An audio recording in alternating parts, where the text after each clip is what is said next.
ระธรรมกิติเมธีผู้ช่วยเจ้าวาดวัดราชาธิวาสวรวิหาร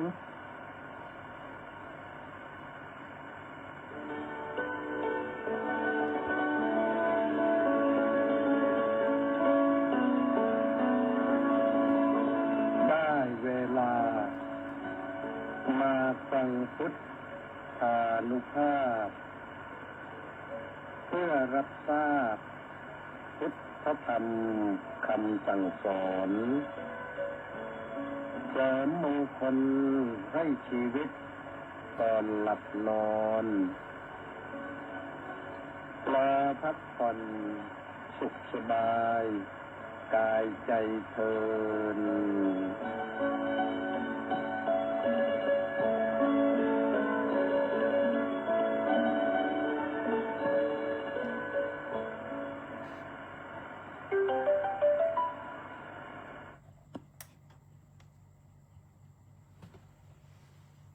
อะระหัง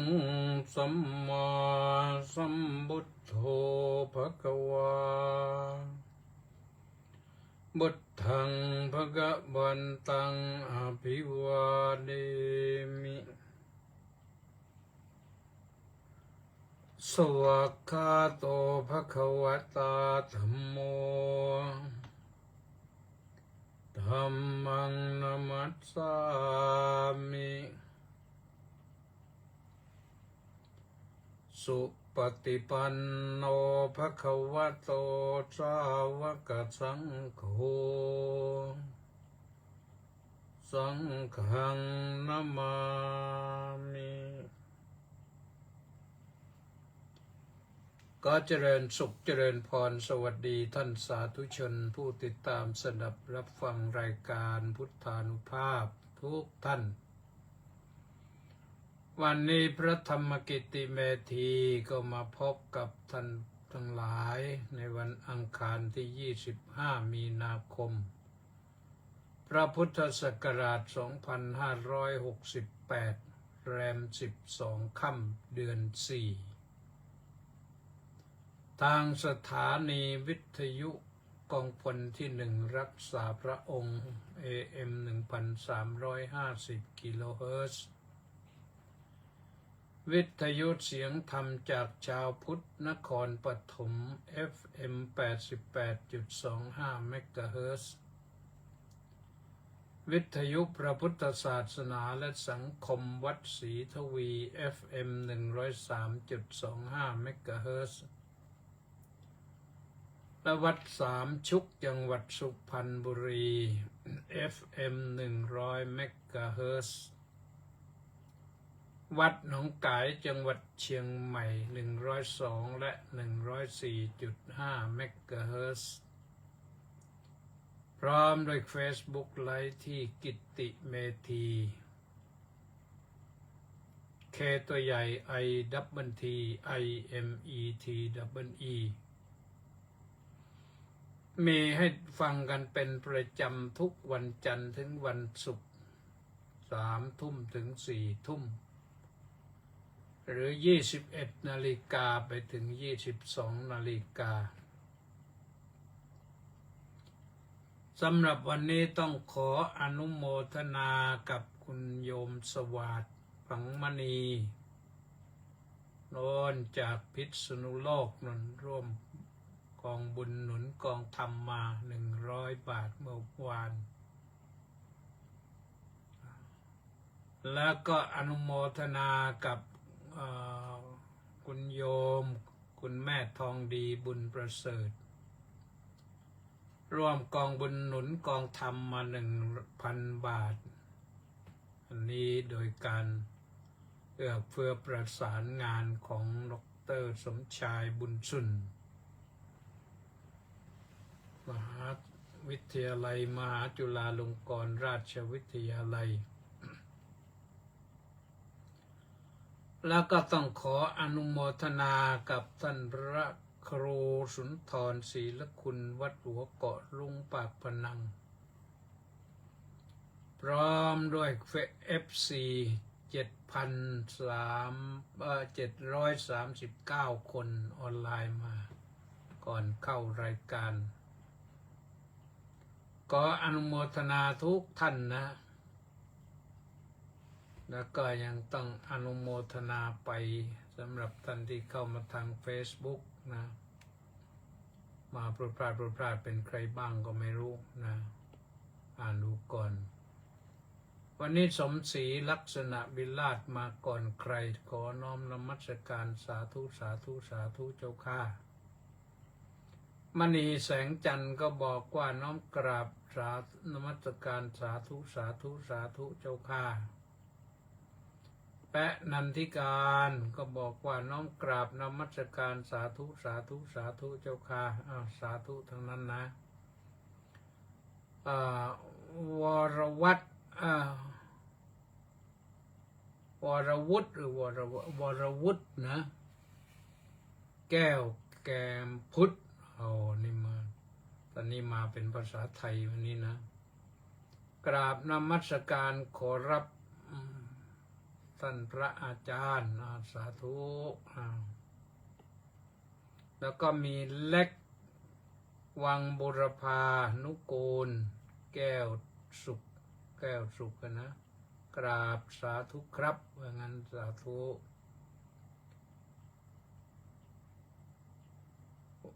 วัดบางแก้วพดุงธรรมขอถวายความเคารพครับก็วัดบางแก้วก็พัทลุงนนก็ชัยสนนนแล้วเสร็จแล้วก็พระครูสุนทรก็ตามมาแล้วนะสาธุครับสุนทรเจนก็มาแล้วสาธุสาธุนี่ก็ท่านที่มาในเบื้องต้นนะเดี๋ยวค่อยว่ากันต่อวันนี้ได้ไปเยี่ยมเมืองเก่าไปพระนครศรีอยุธยาไปที่วัดเสนาสนารามหรือวัดเสนาทเขาเรียกกันอย่างนั้นในงานรับพระมหากรุณาธิคุณทรงโปรดเกล้าแต่งตั้งพระราชาคณะเจ้าอาวาสวัดเสนาสนารามเลื่อนจากชั้นเทพเป็นพระธรรมวชิรวิจิตรบ่าย2:30ไปถึงก่อนสักบ่าย1:30ก็ไปถึงแล้วนะก็ไปนั่งสนทนากับคนโน้นคนนี้งานนี้ไปต้องใช้ต้องใช้พัดยศนะเพราะว่าองคมนตรีนายอนุรักษ์มาประณีตเป็นผู้แทนพระองค์อัญเชิญสัญญาบัตรพัดยศผ้าไตรไปถวายแล้วก็ถวายพระราชาคณะอีกรูปหนึ่งเป็นพระวชิรจริยาภรณ์ก็ผู้ช่วยเจ้าอาวาสนะทีเดียว2 รูปเลยณพระอุโบสถวัดเสนาสนารามอำเภอพระนครศรีอยุธยาจังหวัดพระนครศรีอยุธยาการอย่างนี้ต้องใช้พัดยศครองผ้าสีพระราชนิยมก็มีท่านอาจารย์พระเดชพระคุณพระพรหมวชิราจารย์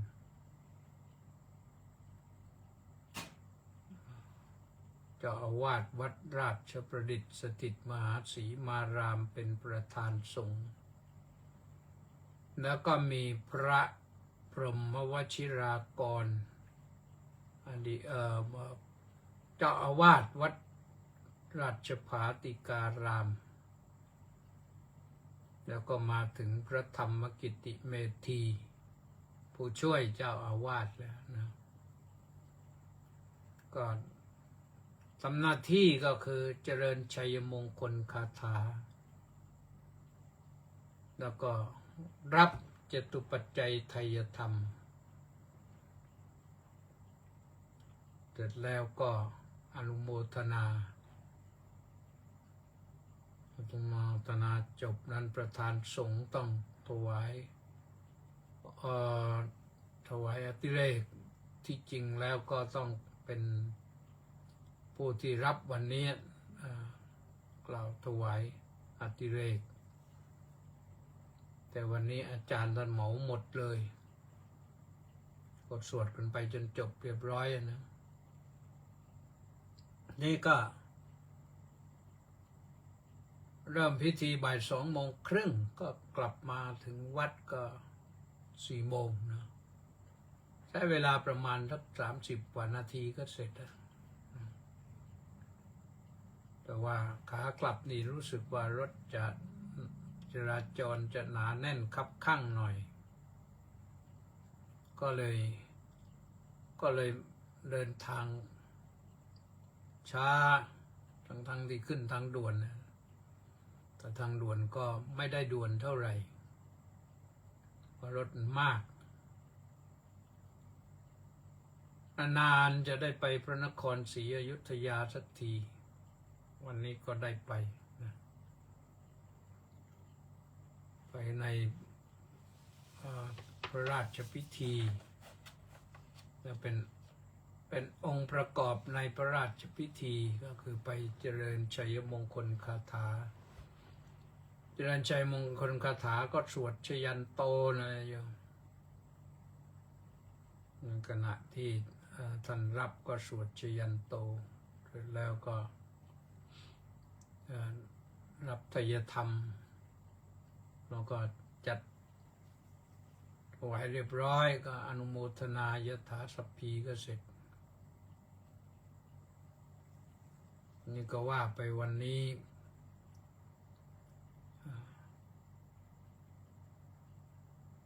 ก็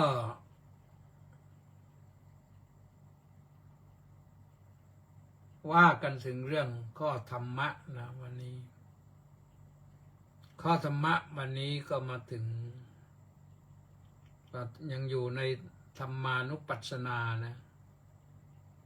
แต่ว่าด้วยเรื่องโพชฌงค์โพชฌงค์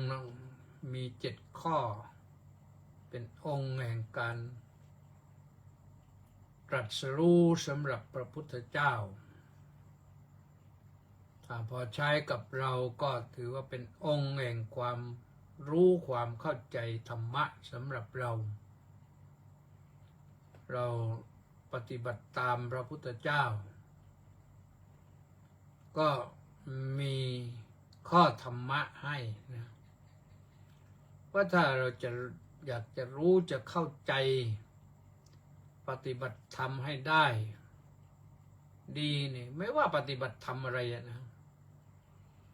การศึกษาเราเรียนการประกอบอาชีพหรือการบำเพ็ญจิตภาวนาประกอบอาชีพนี่มันทุกอย่างกว้างขวางนะจะเป็นอาชีพราชการอาชีพเกษตรกรรมอาชีพพาณิชยกรรมอาชีพอะไรอีกอะไรกรรมอะไรอาชีพการเมืองกรรมอะไรการเมืองกรรมการเมืองใน political work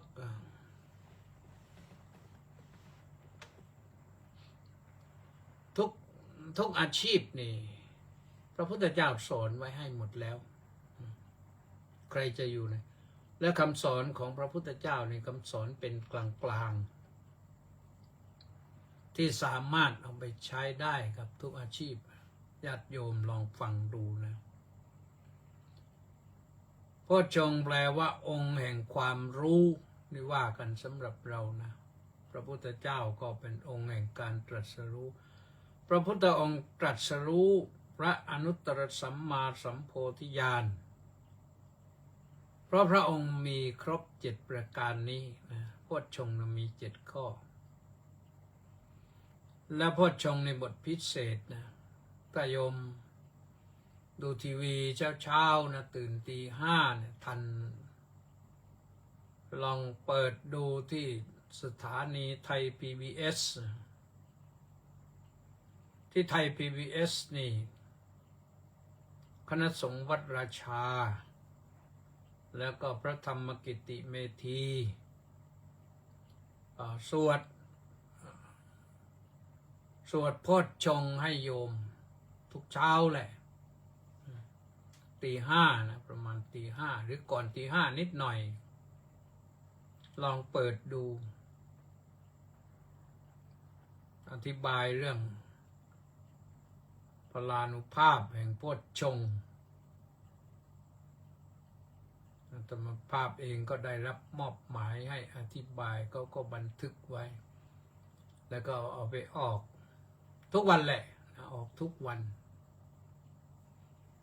ลองเปิดตรวจสอบดูก็ได้เราเปิดฟังแล้วพระสวดก็เราก็นั่งสมาธิไปด้วยก็ได้ไม่ได้แปลกอะไรโพชฌงค์มี7ข้อถ้าจะให้สำเร็จสมบูรณ์ดีก็ต้องปฏิบัติกันทั้ง7ข้อนะไม่ใช่เรื่องยากปฏิบัติ7ข้อนี่จะให้สิ่งนั้นอยู่พร้อมกับเรานะก็เริ่มต้นตั้งแต่สตินะ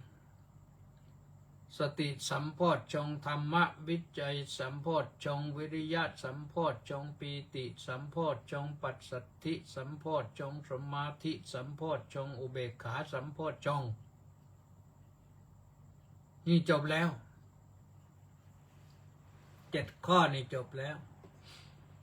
แต่ต้องทำความเข้าใจกันสักนิดหนึ่งสตินะสตินี่ใช้มากพระพุทธเจ้าทรงให้ใช้สติอย่าอยู่อย่างขาดสติไม่ว่าจะยืนเดินนั่งนอนกินดื่มทำพูดคิดยืนเผลอสติก็อาจจะเกิดอุบัติเหตุเพศภัยใดๆมาก็ได้เดินไปก็ต้องเดินอย่างมีสติและสติคืออะไรสติคือความระลึกรู้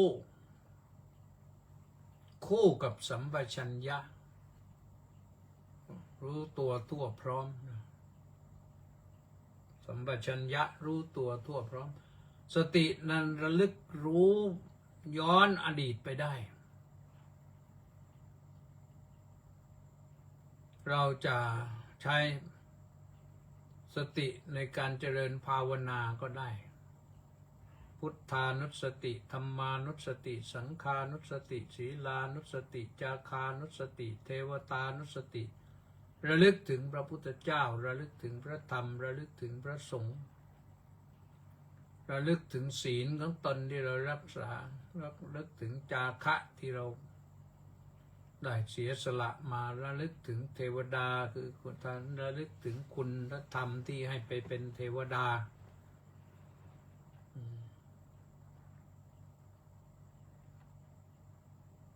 นี่อนุสติ6จะอนุสติ6แต่อนุสติมี10นะ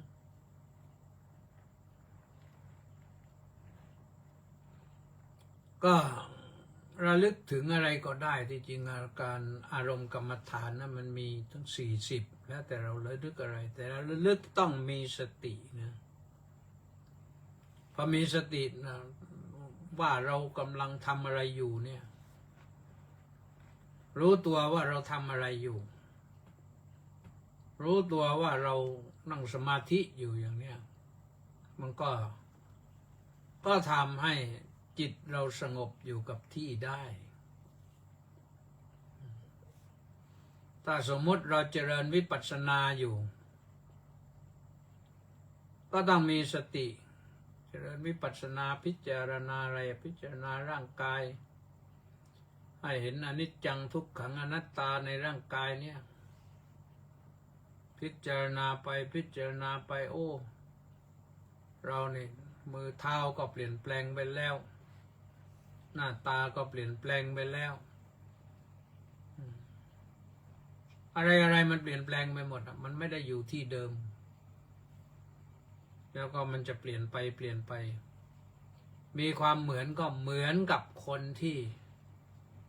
เป็นญาติของเรานะญาติโกโหติกาที่เป็นรุ่นปู่รุ่นย่ารุ่นตารุ่นยายรุ่นทวดทั้งหลายเนี่ยทวดของทวดทวดของทวดไปนี่ที่เสียชีวิตไปแล้วนะไอ้มีสติระลึกอย่างนั้นนะแล้วก็จะได้รู้ว่ามาสัมปชัญญะใส่เขาให้ก็รู้ว่าเราก็ต้องตายอย่างนั้นแหละนะไม่ใช่มีสติอย่างนั้นเพื่อให้ท้อแท้หดหู่ห่อเหี่ยวแต่ให้มีสติอย่างนั้นเพื่อให้เราได้ตั้งตนอยู่ในความไม่ประมาททำอะไรก็ให้รีบทำอย่ามัวโอ้เอ้ลังเลอยู่การเวลาก็ไม่รออายุเราก็ไม่รอวัยเราก็ไม่รออายุต้องนับไปตามเวลาวัยก็เสื่อมไปวัยแปลว่าเสื่อมนะโยมวัยแปลว่าเสื่อมระยะโรงพยาบาลเนี่ยเขารักษาความเสื่อมรักษาความเสื่อมเพื่อให้อยู่ได้นานๆอย่างนั้นนะพยาบาลนะวยะนะเอาวะเป็นพระก็พยาบาลว่ากับพระเนี่ยเปลี่ยนกันได้ใช้แทนกันได้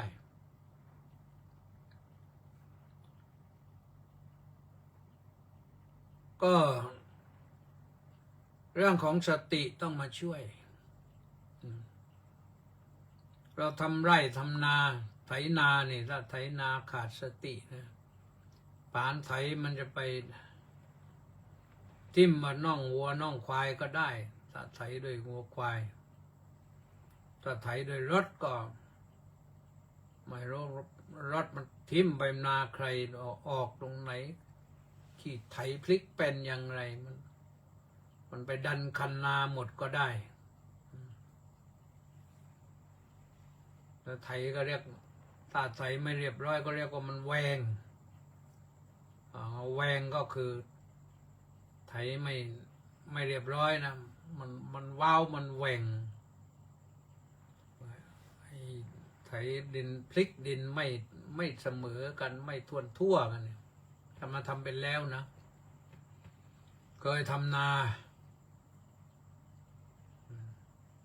เคยมาหลายอาชีพเคยทำงานจักสานก็เคยทำมาแล้วเคยเป็นนักร้องก็เป็นมาแล้วเคยทำนาก็เป็นมาแล้วเคยอะไรเป็นช่างไม้ก็เป็นมาแล้วก็เป็นมาหลายเรื่องนะก็ได้ความรู้ดีนะเอามาพูดได้หลายอย่างอะสิ่งที่รู้แล้วก็พอพูดได้ที่จริงแล้วยังมีอีกเยอะที่ยังไม่ได้เป็นนะแต่นี่พูดถึงสตินะถ้าสติในการทำงานเราพลั้งเผลอไม่ได้ถ้าพลั้งเผลอปั๊บถ้าทำด้วยมีดด้วยมีดพระมันก็อาจจะสับแข้งสับขาสับมือก็ได้มันก็ให้เกิดอันตรายแก่อวัยวะส่วนใดส่วนหนึ่งซึ่งมันก็ไม่จำเป็นที่จะต้องไปเจออย่างนั้นนะนั่นว่าด้วยเรื่องการทำไร่ไถนา ถ้าเรียนศึกษาเราเรียน ขาดสติระลึกรู้นี่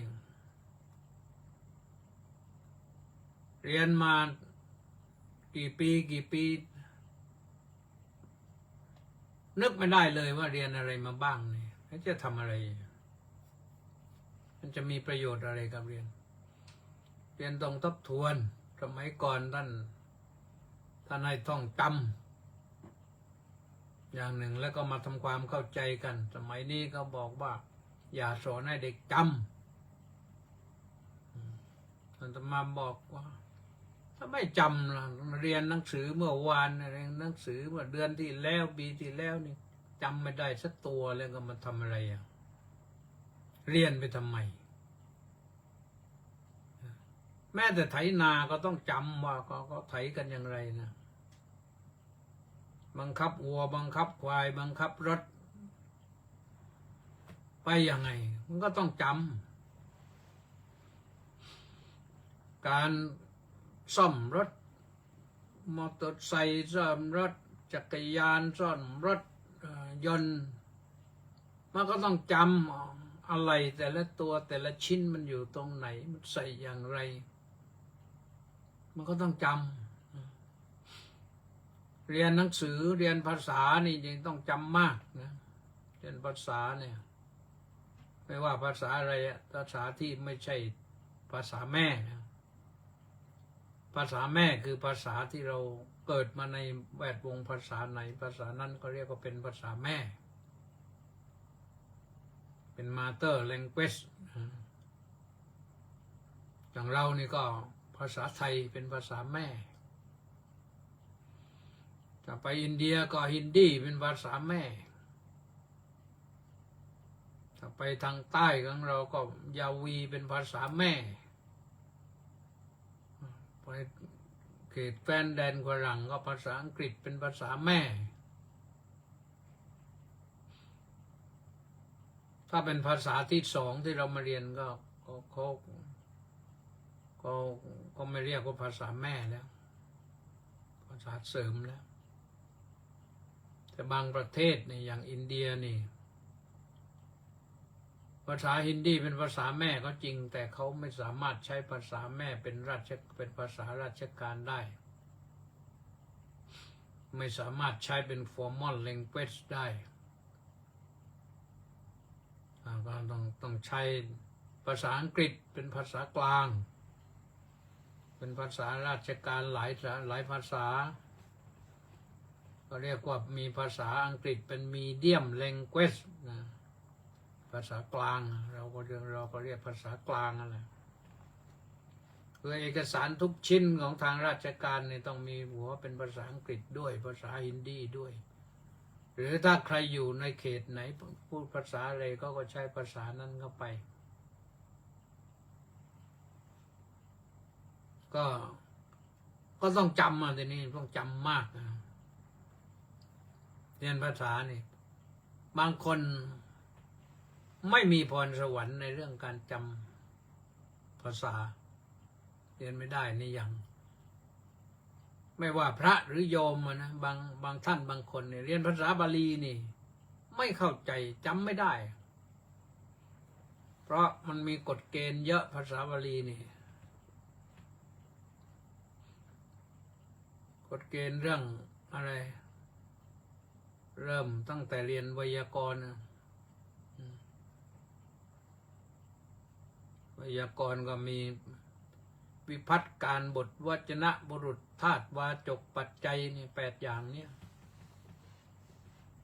ต้องไปแปลงไปอะไรกันโอ้ยสารพัดอยู่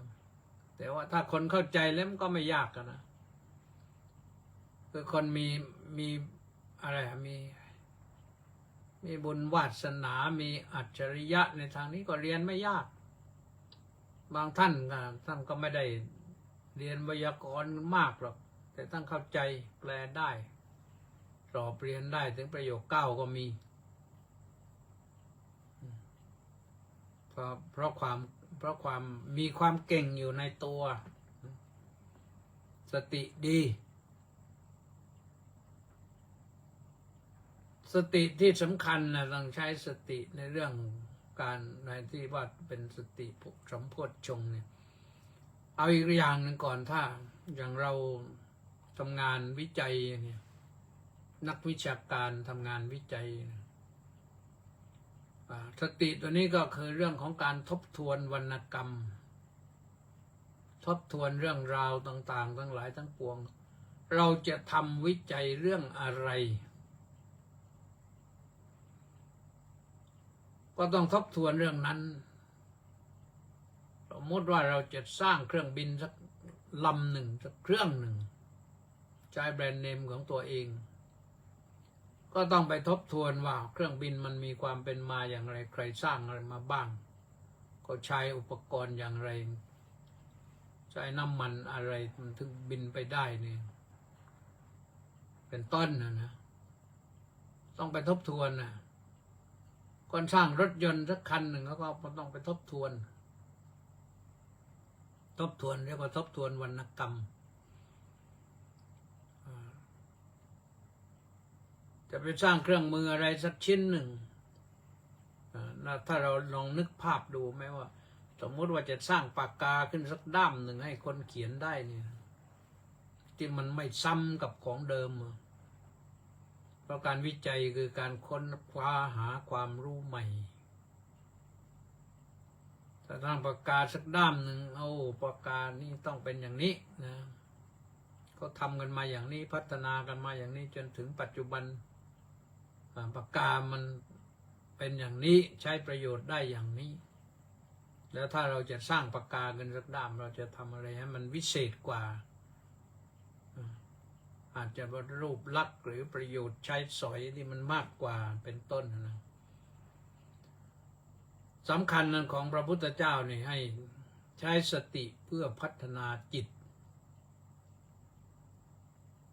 สติ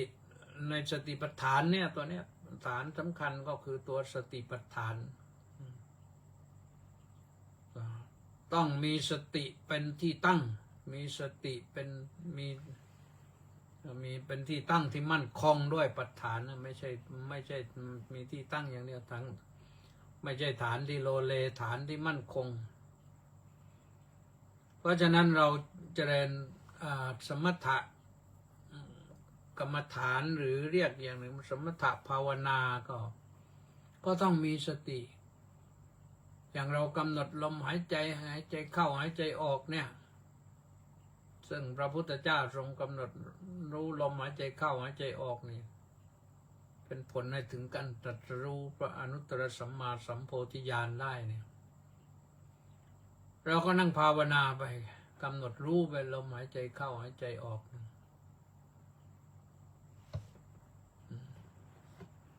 นิสีดติปัลลังกังอาภุชิตวานั่งขัดสมาธิอุชุงกายังปณิธายะต้องกายให้ตรงปริมุขขังสติงอุปัฏฐเปตวาดำรงสติให้มั่นนี่เรื่องมหาสติปัฏฐานแล้วจะเจริญข้อไหนนะได้ทั้งนั้นในมหาสติปัฏฐานนี่ก็มีอารมณ์กรรมฐานอยู่ทั้งนั้นแหละ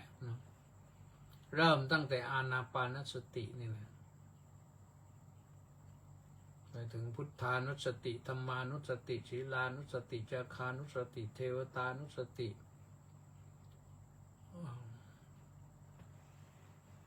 ไปเป็นอุปสมานุสติมรณานุสติมี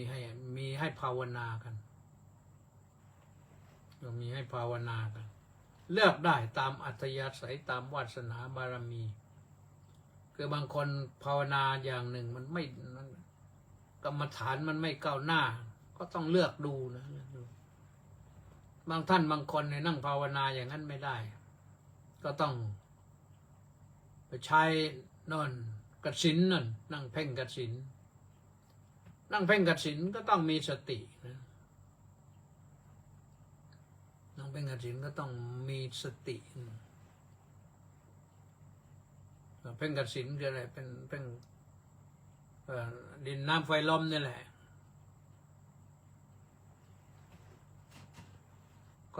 ก็ทำให้จิตเราสงบได้ หรือยกจิตขึ้นไปสู่วิปัสสนาเลย ถ้าจิตสงบดีแล้วก็ใช้สตินั่นแหละ ต้องรู้สึกตัวอยู่ว่าพิจารณาร่างกาย หรือจะไป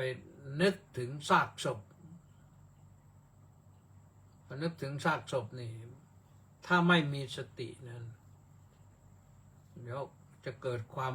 หวาดสะดุ้งกลัวขึ้นนะมีซากศพปรากฏขึ้นมาก็เกิดสะดุ้งกลัวขึ้นมาได้ แต่ถ้ามีสติแล้วไม่เป็นอะไรหรอกไม่มีอะไรเกิดขึ้นนะเพราะฉะนั้นเนี่ยข้อที่สองเนี่ยพระพุทธองค์ทรงแนะนำว่าให้ธรรมวิจัยสัมโพชฌงค์คือเลือกอารมณ์เลือกธรรมว่าเราเลือกที่มันถูกต้องธรรมะนะธรรมะแปลว่าเหตุผลก็ได้ธรรมะแปลว่าถูกต้องก็ได้ในที่นี้เพราะว่าหรือให้มันรู้ว่าไหนเป็นธรรมฝ่ายกุศลไหนเป็นธรรมฝ่ายอกุศลก็เลือกไปต้องเลือกถ้าไปทำมั่วไปก็มันก็อาจจะกรรมฐานอาจจะไม่ก้าวหน้าพอไม่ก้าวหน้าเราก็เกิดความเบื่อความเซ็งโอ้ย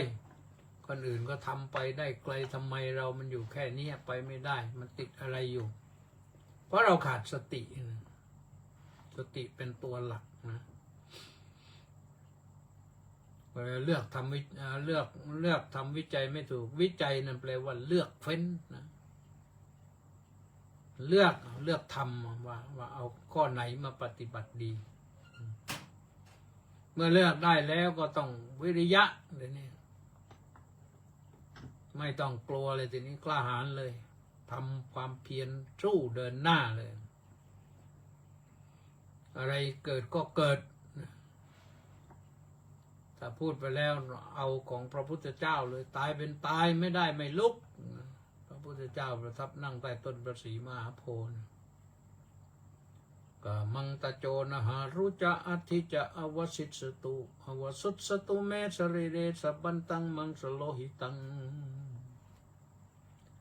ถึงมาดแม้นว่าเนื้อและเลือดในร่างกายของข้าพเจ้านี้จะเหือดแห้งไปหมดเหลือแต่หนังเอ็นนุ่มกระดูกอยู่ก็ตามทีถ้าไม่พบพระสัมมาสัมโพธิญาณนั้นเป็นทางแห่งความพ้นทุกข์ข้าพเจ้าจะไม่ลุกจากที่นี้อาตมาสรุปว่าตายเป็นตายไม่ได้ไม่ลุกนี่แล้วมันก็ได้เราทำอะไรเรามีเป้าหมายอย่างไรไปถึงนั้นแล้วมันก็ได้นะ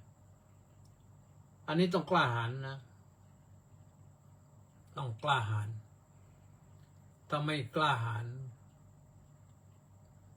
กลายมันจะเป็นหดหู่ท้อแท้อืดอาดเบื่อหน่ายเป็นความเพียรที่เพียรอย่างกล้าหาญที่เมื่อเรากล้าหาญแล้วก็พระพุทธองค์ทรงแนะนำให้นั่งจิตสงบมีสติแล้วปีติมันจะเกิดขึ้น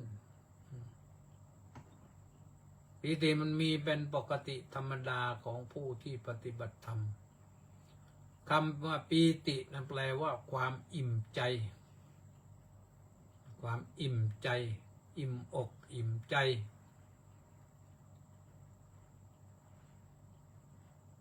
ได้ความอิ่มอกอิ่มใจนะว่าจะมีเพิ่มกันนะอาจจะเป็นปีติแวบๆขึ้นมาตามผิวเหมือนกับคันเหมือนกับมดไตอะไรต่างๆก็เป็นได้นะหรือหนักไปกว่านั้นก็ปีติยังซาบซ่านไปทั่วสารพางกายก็ได้เกิดปีติเนี่ยนั่งน้ำตาไหลก็ได้เกิดปีติแล้วก็เหมือนกับตัวลอยก็ได้นะแต่นี้ต้องเข้าใจแล้วก็ แล้วก็ไม่ต้องไปยึดติดเรื่องปีติ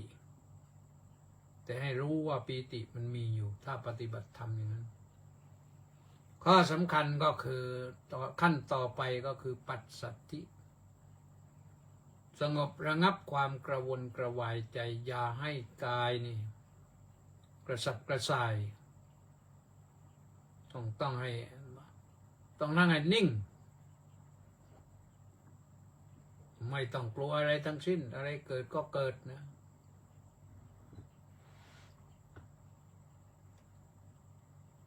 แล้วก็จะถึงขั้นสมาธิได้สมาธิก็คือความที่จิตหนักแน่นแนบแน่นไม่หวั่นไหวไม่สัดสายไม่จรไปไหนอยู่กับเราตลอดทำให้เรารู้ตัวตลอดในขณะรู้นั้นก็ต้องมีอุเบกขาด้วยนะพิจารณาไปปัญญาอันนี้ตัวใช้ปัญญาอุเบกขาปัญญาอย่าให้มันเป็นอัญญานุเบกขาคืออุเบกขาโง่ต้องอุเบกขาฉลาดรู้เท่ารู้ทันอันนี้สำหรับผู้ปฏิบัติธรรมนะแต่ถามว่าคนทำอื่นปฏิบัติธรรมไหมก็ปฏิบัติเหมือนกันนะปฏิบัติธรรมเหมือนกันนะแต่ทำในขั้นไหนปฏิบัติธรรมในขั้นประกอบอาชีพก็ว่าไปนะคนที่ทำอาชีพอะไรก็แล้วแต่แหละถ้ามีธรรมะทั้ง7ประการนี้นี่ประสบความสำเร็จอย่างดีเยี่ยมแน่นอนเริ่มตั้งแต่มีสติดีแล้วก็มีเลือกสิ่งที่ถูกต้องที่เหมาะที่ควรสำหรับตัวเองที่จะทำไปต้องรู้จักเลือกถ้าไม่งั้นก็จะไปไม่ได้นะไปสะดุดอาจจะไปหกล้มอยู่ตรงไหนเลือกผิดก็ผิดนะก็ไปสะดุดแต่ธรรมวิจัยนี่ก็ต้องสำคัญเหมือนกันความกล้าหาญก็ต้องทำปีติก็รับไปควบคุมกายไม่ให้กระวนกระวายกระสับกระส่ายจิตต้องหนักแน่นจิตหนักแน่นเนี่ยไม่ได้หมายความว่าจิตที่ต้องไปเหาะเหินเดินอากาศได้จิตเรามั่นคงอยู่ตรงนี้ไม่ไปไหนทำให้เรารู้สึกตัวอุเบกขาพิจารณาอะไรที่มันเข้ามาขัดขวางบ้างอะไรที่มันเข้ามารบกวนบ้างอันนี้ไม่ว่าการประกอบอาชีพหรือว่าการปฏิบัติธรรมนะอุเบกขาจำเป็นมากเหมือนกันอุเบกขาไม่ใช่เฉยนะอุเบกขานี้ไม่ใช่เฉยถ้าไปนั่งเฉยอยู่ก็ปฏิบัติธรรมก็ไม่ได้อะไรนะประกอบอาชีพก็ไม่สำเร็จอะไรถ้าไปนั่งเฉยๆอยู่ต้องคิดอย่างมีธรรมวิจัยไม่ใช่คิดเพ้อเจ้อไม่ใช่คิดเรื่อยเปื่อยก็ทดลองดูนะท่านสาธุชนทั้งหลายมันทดลองดูว่าโพชฌงค์ทั้ง7นี่มันอยู่ในภายในเราพร้อมมูลหรือเปล่าหรือว่าโพชฌงค์มันอยู่ภายนอกเราก็มีอัจฉัตตังวาปหิทธาวานะเดี๋ยวมี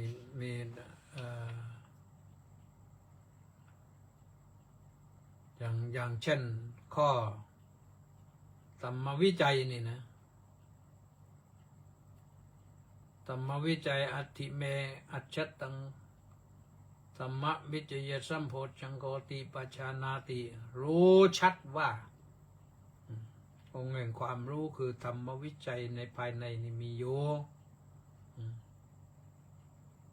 แล้วก็ไปอัจฉันตังวาอัจฉตังธรรมวิจยสัมโพชังคังมันถ้าสมมุติว่าธรรมวิจัยเนี่ยไม่มีอยู่ในภายในนะก็รู้ชัดนะว่ามันไม่มีนะตอนนี้เราต้องทำให้มันมีขึ้นทุกข้อแหละเหมือนกันนะทำธรรมวิจัยให้เกิดขึ้นทำวิริยะให้เกิดขึ้นทำปีติให้เกิดขึ้นทำปัสสัทธิให้เกิดขึ้นทำสมาธิให้เกิดขึ้นทำอุเบกขาให้เกิดขึ้นแล้วเราก็ประสบความสำเร็จในสิ่งที่เราทำได้ท่านสาธุชนทั้งหลายวันนี้ก็ย่อมาได้เท่านี้นะท้ายรายการก็จะขออ่านรายชื่ออีกสักหน่อยหนึ่งว่ามีใครต่อมาบ้างต่อจากท่านพระครูสุนทรศีลกุลนะสุนทรเจนก็มาสุนทรเจนก็สุพรรณีวันดีสาธุนะมณีแสงจันทร์มาหลายรอบเหมือนกันวันนี้นะมัคโคน่าโมเมเขาบอกว่ากราบนมัสการสาธุอากาศร้อนมากเลยเจ้าค่ะเอาใจอย่าร้อนก็แล้วกันวันนี้เนติบอกแก้วเคนบอกว่ากราบนมัสการท่านเจ้าคุณด้วยความเคารพครับกายานุปัสสนาพอเข้าใจเวทนานุปัสสนาก็พอเข้าใจครับแต่แยกไม่ออกระหว่างจิตตานุปัสสนากับธรรมานุปัสสนาเลยนะจิตก็คือจิตมันก็เป็นตัวจิตของเราจิตที่มันอยู่ภายในเป็นจิตเจตสิกรูปนิพพานตัวธรรมเนี่ยที่จริงมันเป็นเจตสิกนะธรรมานุปัสสนาธรรมานุปัสสนาว่าไปถึงเรื่องอกุศลธรรมก่อนกำหนดไว้ชัดเจนเลยเริ่มที่นิวรณ์ห้าเริ่มนิวรณ์ห้าแล้วก็ไปว่าด้วยเรื่องอุปาทานขันธ์ห้าแล้วก็อายตนะ6หรือ12แล้วก็มานี่แหละถึงโพชฌงค์นี่นะแล้วก็ยังมีต่อไปสติปัฏฐานจากโพชฌงค์ก็ไปถึงอริยสัจสี่นะก็ต้องพิจารณาไปต้องใช้จิตพิจารณานะเอาประเสริฐผุดแก้วบอกว่าขอถวายความเคารพนับถือครับท่านเจ้าคุณสาธุสุมาลักษมีดวงสมสาบอกว่าน้อมกราบนมัสการเจ้าค่ะท่านเจ้าคุณสาธุต้าสิทธิมงคลก็บอกว่านมัสการสาธุครับสาธุแว่งซิกคุณขอน้อมกราบนมัสการพระเดชพระคุณท่านเจ้าคุณด้วยความเคารพครับสาธุสาธุสาธุสาธุสริตพองแทสะบำรุงบอกสาธุครับพระอาจารย์สาธุเช่นกันลีลาวดีดอกสร้อยน้อมกราบนมัสการด้วยความเคารพอย่างสูงเจ้าค่ะสาธุสาธุสาธุบินคิมกราบนมัสการพระเดชพระคุณท่านเจ้าคุณอาจารย์ด้วยความเคารพอย่างสูงยิ่งครับสาธุบินคิมนี่ทำงานอยู่มหาไทยนะเกษราพรหมมาศสาธุสาธุสาธุค่ะสาธุขวัญตาปอบำรุงกราบนมัสการพระคุณเจ้าด้วยความเคารพเจ้าค่ะสาธุแล้วก็สุวินรักษัตริย์ท่านรองศาสตราจารย์ดร.สุวินรักษัตริย์สาธุบอกกราบนมัสการครับว่างั้นสุดารัตน์ชำนาญคำสาธุสาธุไม่ว่าอะไรนะ แล้วก็ทองใสราชโคตรก็บอกว่าน้อมกราบนมัสการหลวงพ่อเจ้าคุณขอรับสาธุสาธุสาธุอ้าวสาธุนิพนธ์ลักษณะวิราชก็บอกว่าน้อมกราบนมัสการพระคุณท่านครับสาธุสาธุกิมอินบุญท่านก็บอกว่ากราบนมัสการเจ้าค่ะสาธุสาธุสาธุสาธุเจ้าค่ะสาธุศูนย์เผยแผ่ธรรมฝั่งอันดามันสาธุตรงนี้ต้องใส่ราชโคตรมาอีก2 รอบนะ เครื่องมันระบบไม่รู้ระบบหรือเครื่องเป็นยังไงก็ไม่รู้นะก็เอาละมาก็มาเต็มหน้ามาเลยก็อ่านหมดแล้วนะอนุโมทนากับทุกท่านและอนุโมทนากับท่านที่ก็มาติดตามสดับรับฟังและก็รับชมและอนุโมทนาไปถึงญาติโยมที่อุปถัมภ์บำรุงรายการตั้งกองบุญหนุนกองธรรมมาเรื่อยๆนี่ก็อนุโมทนาสาธุนะเดือนนี้ก็ใกล้จะหมดเข้ามาแล้วโยมเดี๋ยวก็ไปถึงเดือนหน้าก็จะเป็นเรื่องของสงกรานต์นะที่ต้องว่ากันไปนะสงกรานต์แต่ว่าอาตมาก็ประชาสัมพันธ์ไว้ว่าไปตักบำบุญตักบาตรกันวันสงกรานต์ที่วัดราชาธิวาสวิหารตักบาตรข้าวสารอาหารแห้งกันและทำบุญอุทิศแด่บุพการีชนถวายภัตตาหารเพลในพระภิกษุสามเณรปิดท้ายด้วยการส่งน้ำพระส่งน้ำพระก็จะได้เรียบร้อยครบถ้วนทุกประการวันนี้หมดเวลาแล้วก็สัพพโรควินิมุตโตสัพพสันตาปวัชชิโตสัพพเวรมติกันโตนิพุตโตจตุวังภวะ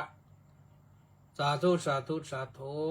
ยังมีป้าจ่ายจินดาเพิ่งตามมาทันแปะนันทิการก็เพิ่งมาสาธุสาธุสาธุหมดเวลาด้วยประการชนี้ป้าจ่ายบอกว่าน้องกราบสาธุสาธุสาธุเจ้าค่ะพบกันใหม่นะวันพรุ่งนี้ขอความสุขความสวัสดีความเจริญในธรรมจงมีแด่ทุกท่านรังสรรค์บอกว่าน้อมกราบสมัสการถวายความเคารพพระเดชคุณท่านเจ้าคุณโดยความเคารพอย่างสูงครับน้อมกราบนมัสการสาธุสาธุสาธุครับครบถ้วนมาเกือบไม่ทันรังสรรค์ไปไหนวันนี้นะพบกันใหม่วันพรุ่งนี้สวัสดี